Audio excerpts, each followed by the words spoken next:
नमस्कार। आइए आज हम इस वीडियो के माध्यम से एड ग्रेड वर्कबुक प्रश्नोत्तर पुस्तिका कक्षा 8 विषय सामाजिक विज्ञान सत्र 2022-23 इसके अंतर्गत हम देखेंगे अध्याय 7 जिसमें दिया है देसी जनता को सभ्य बनाना, राष्ट्र को शिक्षित करना। देखिए, इस अध्याय के अंतर्गत हम सभी प्रश्नों के आंसर किस प्रकार से हमारा अतीत पाठ्यपुस्तक से हम पूर्ण करेंगे। आइए आज हम इस वीडियो के माध्यम से समझेंगे। देखिए, यदि आप इसी प्रकार से इसके आगे के सभी अन्य अध्याय के और अन्य विषय के वीडियो आप देखना चाहते हैं, उसका संपूर्ण हल देखना चाहते हैं, तो आप हमारे इस चैनल से जुड़े रहिए। इस चैनल को सब्सक्राइब अवश्य कर लें, साथ ही बेल आइकन को प्रेस जरूर कर लें ताकि आने वाले सभी नए वीडियो सबसे पहले आप तक पहुँचते रहेंगे। तो आइए देखते हैं अध्याय 7 के सभी प्रश्नों के आंसर पाठ्यपुस्तक से। पहला प्रश्न है प्राच्यवादी किसे कहा जाता है। तो देखिए, इसका आंसर हम देख सकते हैं हमारा अतीत के प्रश्न क्रमांक 83 से। आंसर है एशिया की भाषा और संस्कृति का गहन ज्ञान रखने वाले लोगों को प्राच्यवादी कहा जाता है या कहा गया है। इसके बाद है अगला प्रश्न, अंग्रेज़ों का सांस्कृतिक मिशन क्या था। तो देखिए, इसका आंसर हमारा अतीत पाठ्यपुस्तक के प्रश्न क्रमांक 81 से आप देख सकते हैं। तो आंसर है वे मानते थे कि उन्हें देसी समाज को सभ्य बनाना है और उनके रीति रिवाजों और मूल्य मान्यताओं को बदलना है। इसके बाद अगला है एशियाटिक सोसाइटी ऑफ बंगाल का गठन किसके द्वारा किया गया था। तो इसका आंसर देख सकते हैं प्रश्न क्रमांक 82 से। जोन्स ने एशियाटिक सोसाइटी ऑफ बंगाल का गठन किया। इसके बाद अगला प्रश्न है अंग्रेजी भाषा सिखाने की ज़रूरत पर मैकाले ने जोर क्यों दिया। तो इसका आंसर देखिए, मैकाले के विवरण के आधार पर 1835 का अंग्रेज़ों का शिक्षा अधिनियम पारित किया गया। ये फैसला भी लिया गया कि अंग्रेजी को उच्च शिक्षा का माध्यम बनाया जाए और कलकत्ता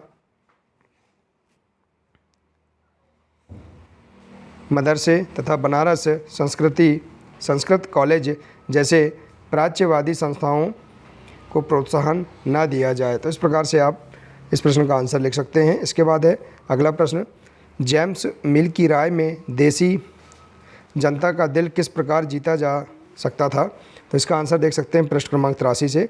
जेम्स मिल की राय थी कि अंग्रेज़ों को देसी जनता को खुश करने और उसका दिल जीतने के लिए जनता की इच्छा के हिसाब से या उनकी भावनाओं को ध्यान में रखते हुए शिक्षा नहीं देनी चाहिए। उनकी राय में शिक्षा के जरिए उपयोगी और व्यावसायिक चीज़ों का ज्ञान दिया जाना चाहिए। तो इस प्रकार से आप इसका आंसर लिख सकते हैं। इसके बाद अगला प्रश्न है छठवां, चार्ल्स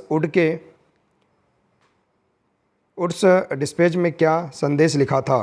तो देखिए, इसका आंसर प्रश्न क्रमांक 84 से। इसमें भारत में लागू की जाने वाली शिक्षा नीति की रूपरेखा स्पष्ट करते हुए एक बार फिर दोहराया गया कि प्राच्यवादी ज्ञान के स्थान पर यूरोपीय शिक्षा को अपनाने से कितने व्यवहारिक लाभ प्राप्त होंगे। इसके बाद है अगला प्रश्न 7वां है 1830 के दशक में एडम के अनुसार बंगाल और बिहार की पाठशालाएं कैसी थी। तो इसका आंसर देखिए, 1830 के दशक में स्कॉटलैंड से आए ईसाई प्रचारक विलियम एडम ने बंगाल और बिहार के ज़िलों का दौरा किया। कंपनी ने उन्हें देसी स्कूलों में शिक्षा की प्रगति पर रिपोर्ट तैयार करने का जिम्मा सौंपा था। एडम ने पाया कि बंगाल और बिहार में 1 लाख से ज़्यादा पाठशालाएं हैं। ये बहुत छोटे छोटे केंद्र थे जिसमें आमतौर पर 20 से ज़्यादा विद्यार्थी नहीं होते थे। तो इस प्रकार से आप इस प्रश्न का आंसर लिख सकते हैं। इसके बाद अगला प्रश्न है प्रश्न 8वां, 1854 के बाद कंपनी ने देसी शिक्षा व्यवस्था में सुधार हेतु क्या कदम उठाए। तो इसका आंसर देखिए प्रश्न क्रमांक 88 से। 1854 के बाद कंपनी ने देसी शिक्षा व्यवस्था में सुधार लाने का फैसला लिया। कंपनी का मानना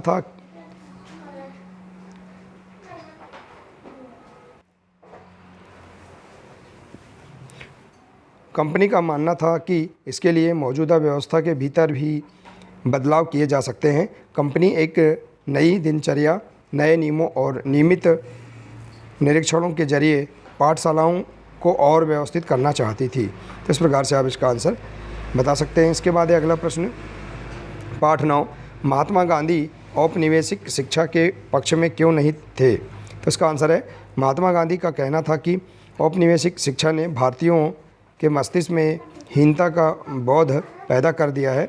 इसके प्रभाव में आकर यहाँ के लोग पश्चिमी सभ्यता को श्रेणीतर मानने लगे हैं और अपनी संस्कृति के प्रति उनका गौरव भाव नष्ट हो गया है। महात्मा गांधी जी ने कहा है कि इस शिक्षा में विष भरा है, यह पापपूर्ण है। तो इस प्रकार से इसका आंसर लिख सकते हैं। अगला प्रश्न है, शांति निकेतन की स्थापना किसने और क्यों की थी? तो इसका आंसर देखिए पृष्ठ क्रमांक 90 और 91 से लिख सकते हैं। शांति निकेतन की स्थापना सन 1901 में रविंद्रनाथ टैगोर ने की थी। टैगोर का मानना था कि सृजनात्मक शिक्षा को केवल प्राकृतिक परिवेश में ही प्रोत्साहित किया जा सकता है, इसलिए उन्होंने कलकत्ता से 100 मीटर दूर एक ग्रामीण परिवेश में अपना स्कूल खोलने का फैसला लिया। तो देखिए इस प्रकार से आप यहाँ पर पृष्ठ क्रमांक 143 तक इस अध्याय के सभी 10 प्रश्नों के आंसर आप आसानी से अपनी पाठ्यपुस्तक से कर सकते हैं। देखिए इस प्रकार से हमने ये सभी आंसर पाठ्यपुस्तक से ही लिखा है, तो आपको सही पाठ्यपुस्तक से ही सभी आंसर लिखना है, क्योंकि इसमें वार्षिक परीक्षा में इससे संबंधित प्रश्न पूछे जा सकते हैं। तो आशा है कि आपको इस अध्याय के सभी प्रश्नों के आंसर समझ में आ गए होंगे। मिलते हैं इसी प्रकार से अगले नए वीडियो के साथ। नमस्कार।